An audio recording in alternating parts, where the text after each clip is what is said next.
नमस्कार, मैं हूँ अनुराधा प्रियदर्शनी और आप सभी का आपके अपने यूट्यूब चैनल अनुप्रिया स्वरांजलि पे बहुत बहुत स्वागत है। आज मैं आप सभी के लिए मुंशी प्रेमचंद जी की एक कहानी लेकर के आई हूँ, दूध का दाम। सुनिएगा। अब बड़े बड़े शहरों में दाइयाँ, नर्सें और लेडी डॉक्टर सभी पैदा हो गई हैं, लेकिन देहातों में जच्चे खानों पर अभी तक भंगिनों का ही प्रभुत्व है और निकट भविष्य में इसमें कोई तब्दीली होने की आशा नहीं। बाबू महेश नाथ अपने गांव के ज़मींदार थे, शिक्षित थे और जच्चे खानों में सुधार की आवश्यकता को मानते थे, लेकिन इसमें जो बाधाएं थीं उन पर कैसे विजय पाते। कोई नर्स देहात में जाने पर राजी न हुई और बहुत कहने सुनने से राजी भी हुई तो इतनी लंबी चौड़ी फीस मांगी कि बाबू साहब को सिर झुकाकर चले आने के सिवा और कुछ न सूझा। लेडी डॉक्टर के पास जाने की उन्हें हिम्मत ना पड़ी। उसकी फीस पूरी करने के लिए तो शायद बाबू साहब को अपनी आधी जायदाद बेचनी पड़ती। इसलिए जब 3 कन्याओं के बाद वह चौथा लड़का पैदा हुआ तो फिर वही गूदड़ था और वही गूदड़ की बहू। बच्चे अक्सर रात ही को पैदा होते हैं। एक दिन आधी रात को चपरासी ने गूदड़ के द्वार पर ऐसी हाँक लगाई कि पास पड़ोस में भी जाग पड़ गई। लड़की न थी कि मरी आवाज़ से पुकारता। गूदड़ के घर में इस शुभ अवसर के लिए महीनों से तैयारी हो रही थी। भय था तो यही कि फिर बेटी न हो जाए, नहीं तो वही बंधा हुआ 1 रुपया और 1 साड़ी मिलकर रह जाएगी। इस विषय में स्त्री पुरुष में कितनी ही बार झगड़ा हो चुका था। शर्त लग चुकी थी। स्त्री कहती थी अगर आपकी बेटी न हो तो मुँह न दिखाऊं। हाँ हाँ, मुँह न दिखाऊं, सारे लक्षण बेटे के हैं। और गूदड़ कहता था देख लेना, बेटी होगी और बीज खेत बेटी होगी। बेटा निकले तो मूछें मुड़ा लूँ। हाँ हाँ, मूछें मुड़ा लूँ। शायद गूदड़ समझता था कि इस तरह अपनी स्त्री में पुत्र कामना को बलवान करके वह बेटे की अवाई के लिए रास्ता साफ कर रहा है। भुंगी बोली, अब मूछ मुड़ा ले दाढ़ी जार। कहती थी बेटा होगा, सुनता ही न था, अपनी ही रट लगाए जाता था। मैं आज तेरी मूछें मुड़ूंगी, खूंटी तक तो रखूंगी ही नहीं। गूदड़ ने कहा अच्छा मुड़ लेना भली मानस, मूछें क्या फिर निकलेंगी नहीं। तीसरे दिन देख लेना, फिर ज्यों की त्यों हैं, मगर जो कुछ मिलेगा उसमें आधा रखा लूँगा, कह देता हूँ। भूंगी ने अंगूठा दिखाया और अपने 3 महीने के बालक को गूदड़ के सुपुर्द कर सिपाही के साथ चल खड़ी हुई। गूदड़ ने पुकारा, अरे सुन तो, कहाँ भागी जाती है? मुझे भी बधाई बजाने जाना पड़ेगा, इसे कौन संभालेगा? भूंगी ने दूर ही से कहा, इसे वहीं धरती पर सुला देना, मैं आके दूध पिला जाऊंगी। महेश नाथ के यहाँ अब भी भूंगी की खूब खातिरदारियाँ होने लगी।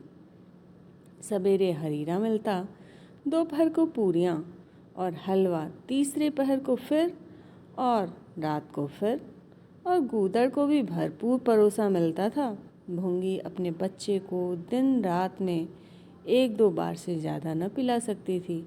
उसके लिए ऊपर के दूध का प्रबंध था। भूंगी का दूध बाबू साहब का भाग्यवान बालक पीता था और यह सिलसिला 12वें दिन भी न बंद हुआ। मालकिन मोटी ताजी देवी थी, पर अब के कुछ ऐसा संयोग कि उन्हें दूध हुआ ही नहीं। तीनों लड़कियों की बार इतने अफराद से दूध होता था कि लड़कियों को बदहजमी हो जाती थी। अब की एक बूंद नहीं। भूंगी दाई भी थी और दूध पिलाई भी। मालकिन कहती, भूंगी हमारे बच्चे को पाल दे, फिर जब तक तू जिए बैठी खाती रहना। 5 बीघे माफ़ी दिलवा दूंगी, नाती पोते तक चैन करेंगे। और भूंगी का लाडला ऊपर का दूध हजम न कर सकने के कारण बार बार उल्टी करता और दिन दिन दुबला होता जाता था। भूंगी कहती, बहू जी मुंडन में चूड़े लूँगी, कह देती हूँ। बहू जी उत्तर देती, हाँ हाँ चूड़े लेना भाई, धमकाती क्यों है? चांदी के लेगी या सोने के? वाह बहू जी, चांदी के चूड़े पहन के किसे मुंह दिखाऊंगी और किसकी हंसी होगी? अच्छा सोने के ले लेना भाई, कह तो दिया।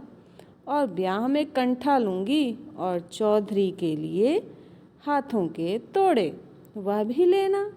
भगवान वह दिन तो दिखावे। घर में मालकिन के बाद भूंगी का राज्य था।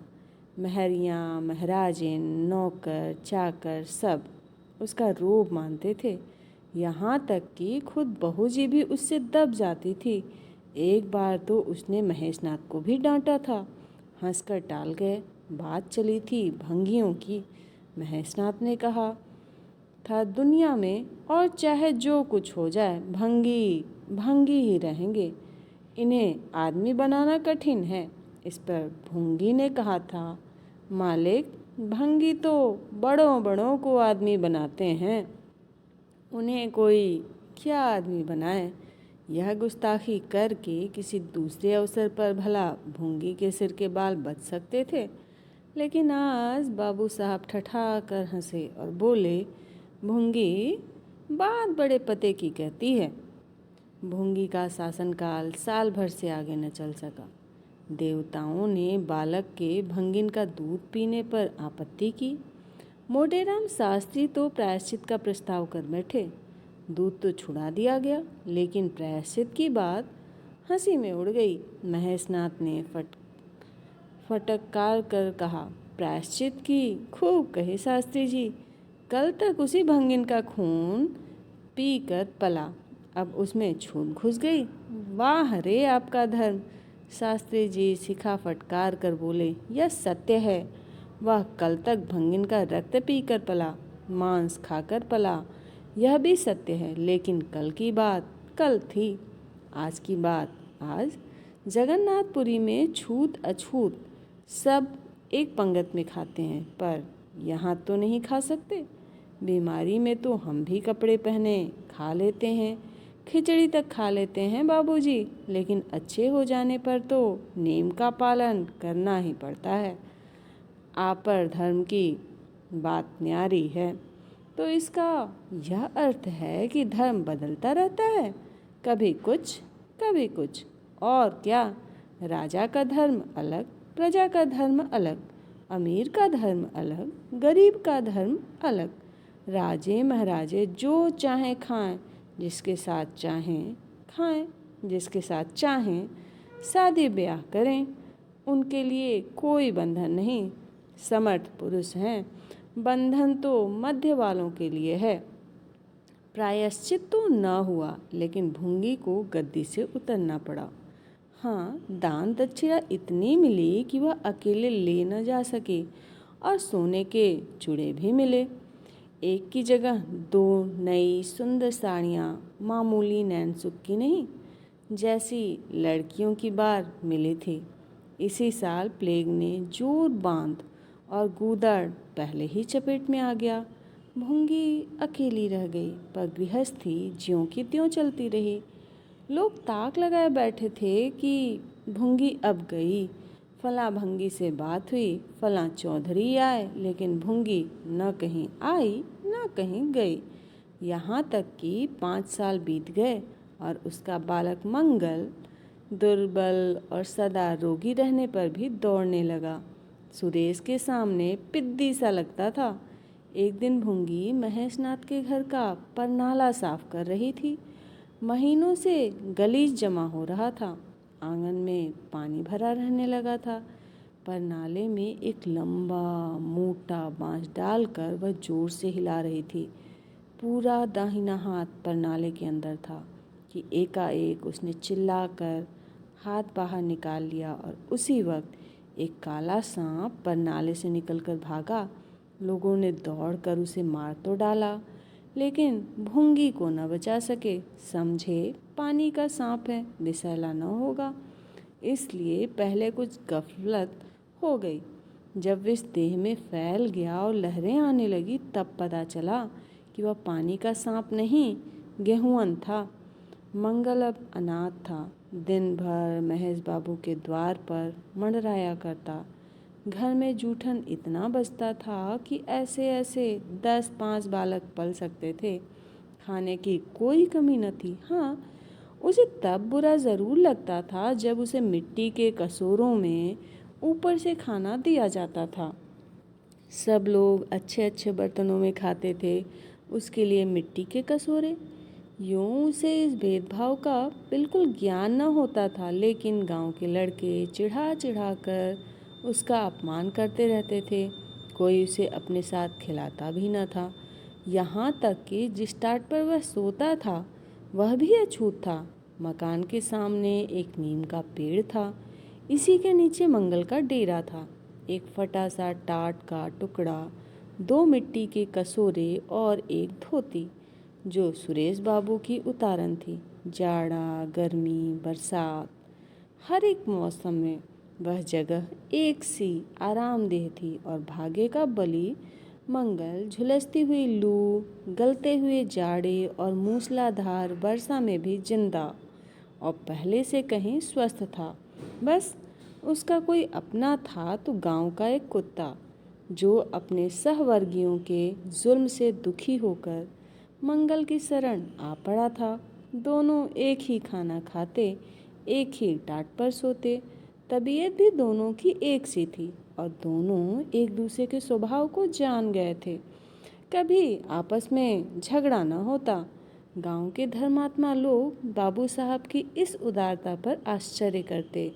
ठीक द्वार के सामने 50 हाथ भी न होगा। मंगल का पड़ा रहना उन्हें 16 आने धर्म विरुद्ध जान पड़ा। छी, यही हाल रहा तो थोड़े दिनों में धर्म का अंत ही समझो। भंगी को भी भगवान ने ही रचा है, यह हम भी जानते हैं। उसके साथ हमें किसी तरह का अन्याय न करना चाहिए। यह किसे नहीं मालूम, भगवान का तो नाम ही पतित पावन है। लेकिन समाज की मर्यादा भी कोई वस्तु है। उस द्वार पर जाते हुए संकोच होता है। गांव के मालिक हैं तो जाना पड़ता है, लेकिन बस यही समझ लो कि घृणा होती है। मंगल और टॉमी में गहरी बनती थी।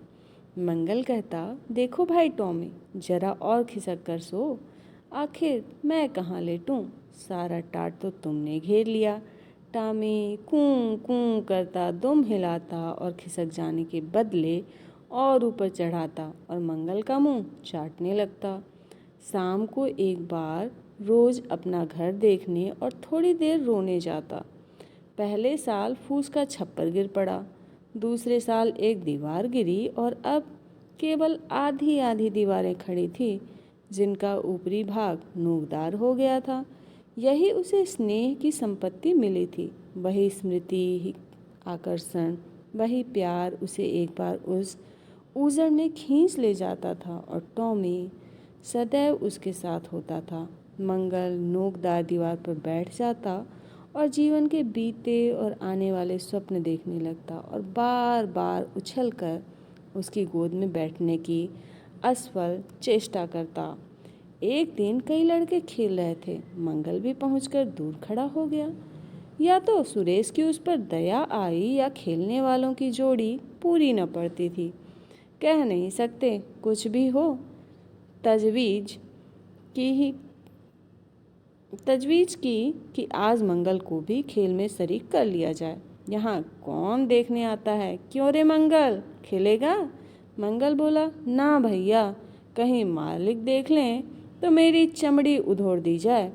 वो तुम्हें क्या, तुम तो अलग हो जाओगे। सुरेश ने कहा, तो यहाँ कौन आता है देखने बे? चल, हम लोग सवार सवार खेलेंगे। तू घोड़ा बनेगा, हम लोग तेरे ऊपर सवारी करके दौड़ाएंगे। मंगल ने शंका की, मैं बराबर घोड़ा ही रहूँगा कि सवारी भी करूँगा, यह बता दो। यह प्रश्न टेढ़ा था, किसी ने इस पर विचार न किया था। सुरेश ने एक क्षण विचार करके कहा, तुझे कौन अपनी पीठ पर बिठाएगा? सोच, आखिर तू भंगी है कि नहीं?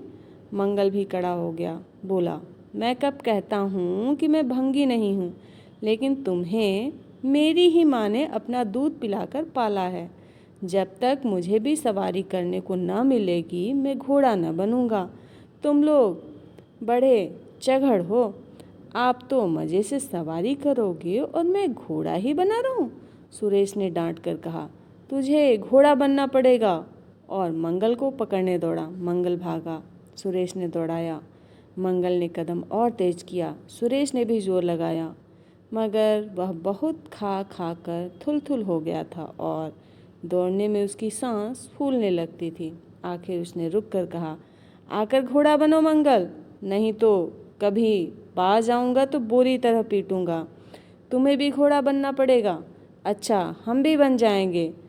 तुम पीछे से निकल जाओगे। पहले तुम घोड़ा बन जाओ, मैं सवारी कर लूं, फिर मैं बनूंगा। सुरेश ने सचमुच चकमा देना चाहा था। मंगल का यह मुतालबा सुनकर साथियों से बोला, देखते हो इसकी बदमाशी, भंगी है ना। तीनों ने मंगल को घेर लिया और उसे जबरदस्ती घोड़ा बना दिया। सुरेश ने चटपट उसकी पीठ पर आसन जमा लिया और टिक टिक करके बोला, चल घोड़े चल। मंगल कुछ देर तक तो चला, लेकिन जब बोझ से उसकी कमर टूटी जाती थी, उसने धीरे से पीठ सिकोड़ी और सुरेश की रान के नीचे से सरक गया। सुरेश महोदय लद से गिर पड़े और भोंपू बजाने लगे। माँ ने सुना सुरेश कहीं रो रहा है। सुरेश कहीं रोए तो उनके तेज कानों में ज़रूर भनक पड़ जाती थी और उसका रोना भी बिल्कुल निराला होता था, जैसे छोटी लाइन के इंजन की आवाज़। महरी से बोली, देख तो सुरेश कहीं रो रहा है, पूछ तो किसने मारा है। इतने में सुरेश खुद आंखें मलता हुआ आया। उसे जब रोने को का अवसर मिलता था तो माँ के पास फरियाद लेकर ज़रूर आता था। माँ मिठाई या मेवे देकर आंसू पोंछ देती थी। आप थे तो 8 साल के, मगर थे बिल्कुल गावदी। हद से ज़्यादा प्यार ने उनकी बुद्धि के साथ वही किया था जो हद से ज़्यादा भोजन ने उनकी देह के साथ। माँ ने पूछा, क्यों रोता है सुरेश, किसने मारा। सुरेश ने रोकर कहा, मंगल ने छू दिया। माँ को विश्वास न आया। मंगल इतना निरीह था कि उससे किसी तरह की शरारत की शंका न होती थी, लेकिन जब सुरेश कसमें खाने लगा तो विश्वास करना लाजिम हो गया। मंगल को बुलाकर डांटा, क्यों रे मंगल, अब तुझे बदमाशी सूझने लगी। मैंने तुझसे कहा था सुरेश को कभी मत छूना, याद है कि नहीं, बोल। मंगल ने दबी आवाज़ से कहा, याद क्यों नहीं है, तो फिर तूने उसे क्यों छुआ। मैंने नहीं छुआ। तूने नहीं छुआ तो वह रोता क्यों था। गिर पड़े, इससे रोने लगे। चोरी और सीना जोरी। देवी जी दांत पीस कर रह गईं। मारती तो उसी दम स्नान करना पड़ता, छड़ी तो हाथ में लेनी ही पड़ती और छूत का विद्युत प्रवाह इस छड़ी के रास्ते उनकी देह में पैवस्त हो जाता। इसलिए जहाँ तक गालियाँ दे सकी दी और हुक्म दिया कि अभी अभी यहाँ से निकल जा, फिर जो इस द्वार पर तेरी सूरत नज़र आई तो खून ही पी जाऊंगी। मुफ्त की रोटियां खा खा कर शरारत सूझती है आदि। मंगल में गैरत तो क्या थी, हाँ डर था। चुपके से अपने सकोरे उठाए, टाट का टुकड़ा बगल में दबाया, धोती कंधों पर रखी और रोता हुआ वहाँ से चल पड़ा। अब वह यहाँ कभी ना आएगा। यही तो होगा कि भूखों मर जाएगा। क्या हरज है, इस तरह जीने से फ़ायदा ही क्या। गांव में उसके लिए और कहाँ ठिकाना था।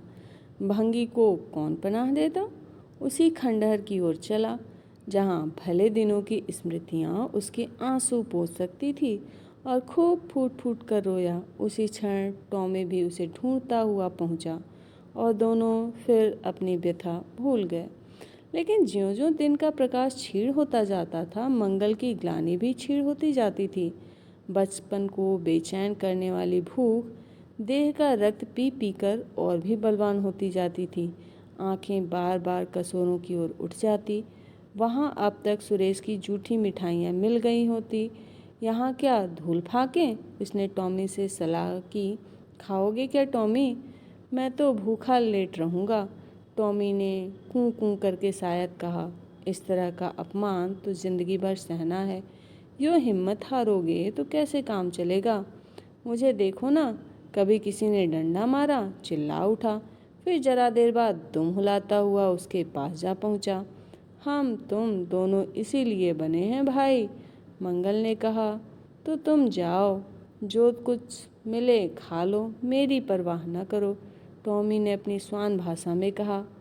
अकेला नहीं जाता, तुम्हें साथ लेकर चलूँगा। मैं नहीं जाता तो मैं भी नहीं जाता। भूखों मर जाओगे तो क्या तुम जीते रहोगे। मेरा कौन बैठा है जो रोएगा। यहाँ भी वही हाल है भाई। कार में जिस कुतिया से प्रेम किया था उसने बेवफाई की और अब कल्लू के साथ है। खैरियत यही हुई कि अपने बच्चे लेती गई, नहीं तो मेरी जान गाढ़े में पड़ जाती। 5-5 बच्चों को कौन पालता। एक क्षण के बाद भूख ने एक दूसरी युक्ति सोच निकाली। मालकिन हमें खोज रही होंगी क्या टॉमी। और क्या, बाबूजी और सुरेश खा चुके होंगे। कहार ने उनकी थाली से जूठन निकाल दिया होगा और हमें पुकार रहा होगा। बाबूजी और सुरेश दोनों की थालियों में घी खूब रहता है और वह मीठी मीठी चीज़, हाँ मलाई, सबका सब घूरे पर डाल दिया जाएगा। देखें, हमें खोजने कोई आता है। खोजने कौन आएगा। क्या कोई पुरोहित हो। एक बार मंगल मंगल होगा और बस थाली पर नाले में उड़ेल दी जाएगी। अच्छा तो चलो चलें, मगर मैं छिपा रहूँगा। अगर किसी ने मेरा नाम लेकर न पुकारा तो मैं लौट आऊँगा, यह समझ लो। दोनों वहाँ से निकले और आकर महेशनाथ के द्वार पर अंधेरे में दबक कर खड़े हो गए। मगर टॉमी को सब्र कहाँ, वह धीरे से अंदर घुस गया। देखा महेशनाथ और सुरेश थाली पर बैठ गए हैं। बरोठे में धीरे से बैठ गया, मगर डर रहा था कि कोई डंडा न मार दे। नौकर में बातचीत हो रही थी। एक ने कहा, आज मंगलवा नहीं दिखाई देता। मालकिन ने डांटा था, इससे भागा है शायद। दूसरे ने जवाब दिया, अच्छा हुआ निकाल दिया गया, सवेरे सवेरे भंगी का मुंह देखना पड़ता था। मंगल और अंधेरे में खिसक गया। आशा गहरे जल में डूब गई। महेशनाथ थाली से उठ गए। नौकर हाथ धुला रहा है, अब हुक्का पिएंगे और सोएंगे। सुरेश अपनी माँ के पास बैठा। कोई कहा, नी सुनता सुनता सो जाएगा। गरीब मंगल की किसे चिंता।